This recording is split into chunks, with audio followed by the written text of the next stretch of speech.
Pertumbuhan ekonomi adalah suatu keadaan adanya peningkatan pendapatan yang terjadi karena peningkatan produksi pada barang dan jasa. Adanya peningkatan pendapatan ini tidak berkaitan dengan adanya peningkatan jumlah penduduk dan bisa dinilai dari peningkatan output, teknologi yang semakin berkembang, dan inovasi pada bidang sosial. Pertumbuhan ekonomi juga memiliki arti suatu proses pertumbuhan ekonomi yang terjadi pada perekonomian negara dalam kurun waktu tertentu menuju keadaan ekonomi yang lebih baik. Umumnya, pertumbuhan ekonomi ini identik dengan kenaikan kapasitas produksi yang direalisasikan dengan adanya kenaikan pendapatan nasional. Profesor Simon Kuznets berpendapat bahwa terdapat 6 ciri-ciri pertumbuhan ekonomi modern yang terlahir dalam analisa berdasarkan produk nasional dan komponennya, penduduk, tenaga kerja, dan lain-lain. Ciri-ciri tersebut adalah 1. Adanya laju pertumbuhan penduduk yang sangat cepat. 2. Adanya laju pertumbuhan produk per kapita yang sangat cepat. 3. Perkembangan produktivitas masyarakat. Ciri-ciri pertumbuhan ekonomi selanjutnya, 6. Urbanisasi.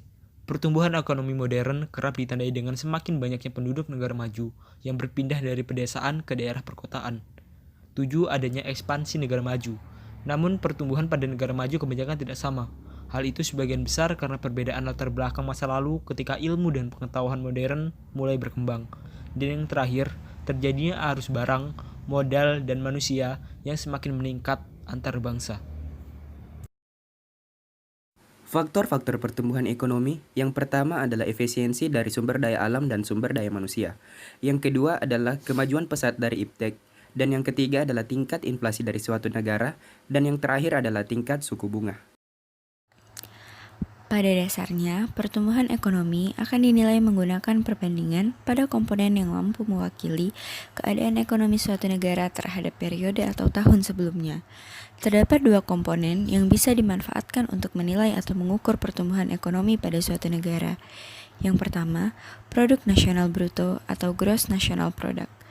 Produk nasional bruto yang sering disingkat menjadi PNB atau dalam bahasa Inggrisnya adalah Gross National Product yang disingkat GNP adalah pendapatan yang diperoleh negara dalam kurun waktu tertentu berdasarkan pendapatan yang diperoleh oleh masyarakatnya. Yang kedua adalah produk domestik bruto atau Gross Domestic Product. Cara perhitungan produk domestik bruto atau PDB tentu berbeda dengan PNB. Jika PNB menghitung berdasarkan penghasilan yang diperoleh oleh masyarakat dimanapun mereka berada, maka perhitungan PDB diukur dari pendapatan negara berdasarkan teritorialnya.